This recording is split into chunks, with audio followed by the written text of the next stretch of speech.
Good morning. I'm going to show you how to make Jicama Fries today because we had that little taping production debacle yesterday, so I think my outfit is a little bit better today. But I want to do a quick video since it's Easter. I want to spend some time with my family, but I thought this is a quick and easy one that we can do together, and then you'll have Jicama Fries if you want it for an appetizer or something. Okay, so the first thing we're going to show you is this is jicama. Okay, if you've never seen it, it's usually in like the exotic fruit or vegetable section where you can find like chayote and all these other exotic things, guavas, all these things that most people don't use on a regular basis. Well, you'll find it there, and most of the grocery stores carry them now. If you can't find it at a grocery store, then if you live in the South, they have them all over the flea markets and stuff like that. So the first thing we need to do is peel the jicama. It has a really tough outer skin. It's really tough, so don't be intimidated by it. The best way I have found is to cut a piece off at the bottom because it's kind of tough. Make sure your knife is really sharp too, because if it slips, you're going to lose a finger. That's why I'm wearing my glasses, because I don't want to lose a finger today. But if you give it a nice flat bottom, then it sits still, and then you just have to kind of peel it, kind of like you would a pineapple. I mean, this is how I do pineapples. I just kind of cut a flat bottom, and then I make sure that I take all the skin off. Okay, and you don't want to cut it too thick off because you want to leave a lot of the flesh on there, okay? Just like that. Okay, and then same thing, and just cut the bottom off so that I can do the other side, because you don't always get all the parts there. Okay, like that. Get rid of that. Okay, and then what I do from here is I do still have that flat bottom. Cut them about, I want to say, 1/2 inch thick slices. Watch your fingers. It's got the consistency of a potato. It really does, but it's so much better for you than potatoes.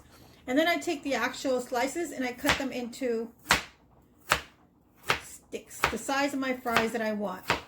Just like that. See that? It's got a really nice, delicious flavor by itself. So good. Got like a sweet taste sometimes. I like to eat these with lemon and chili powder and salt. Oh my God, it's so good. It's the best snack ever. Really high in soluble fiber, so it'll keep it full longer.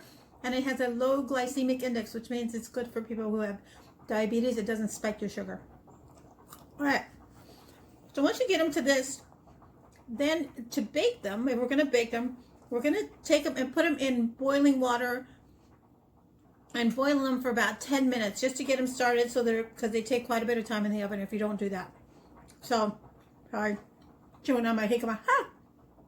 All right, so when you get it to that point, they're gonna look like this.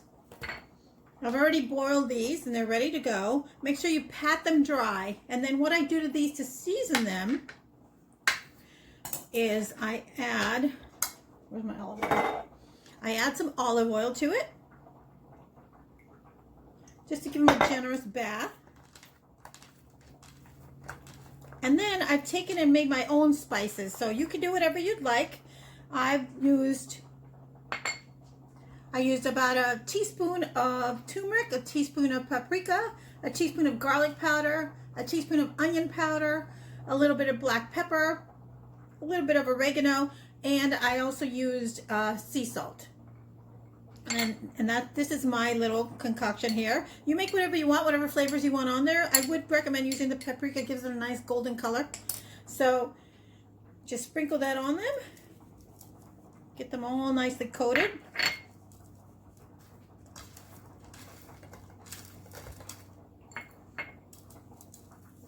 Okay. See, gives it already that rich color that you want in your fries. And this is such a great alternative if you're watching your weight, you're doing low carb. It's really, really, and it has so much nutritional value. I encourage you to Google. All right, so we got them all nicely coated. Let me wash my hands real quick, okay?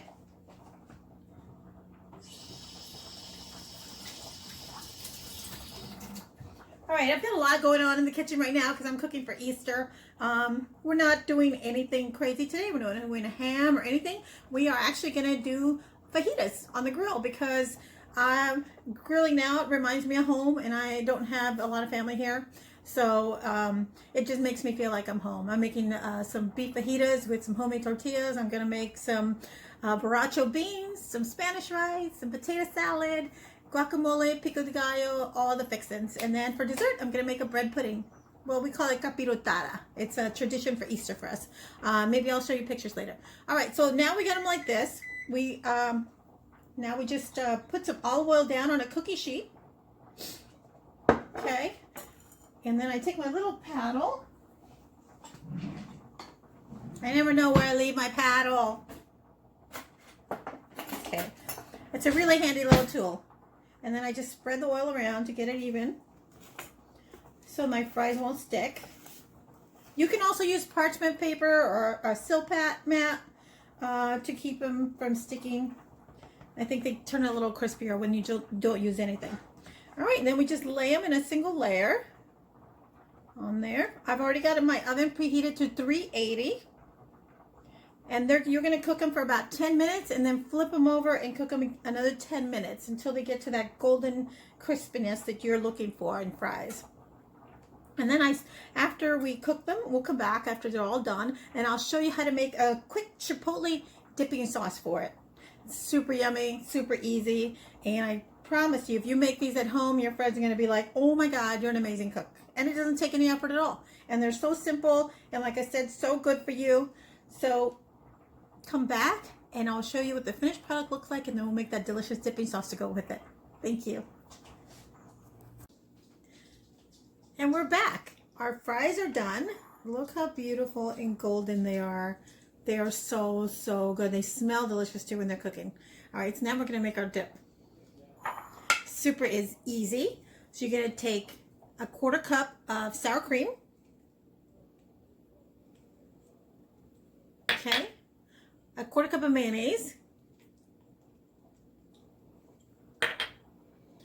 About a 1/4 cup of chopped cilantro.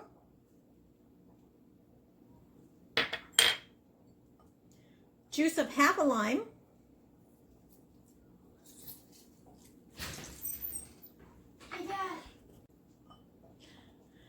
Okay, and we added the cilantro, and then we add some one chopped up chipotle and about 2 teaspoons of the chipotle gravy that comes in it. I call it the gravy. I don't know what you really call it. Anyway, so we put that in there. Okay, and then we add some salt. Salt's my friend, just like bacon. Don't be afraid of it. All right, salt brings out the flavors of everything. You shouldn't be afraid to use salt.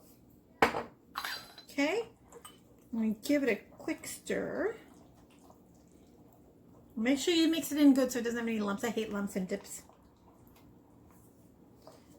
So I like a nice smooth consistency. There you go. And you can adjust the salt if you need a little more salt. If you don't.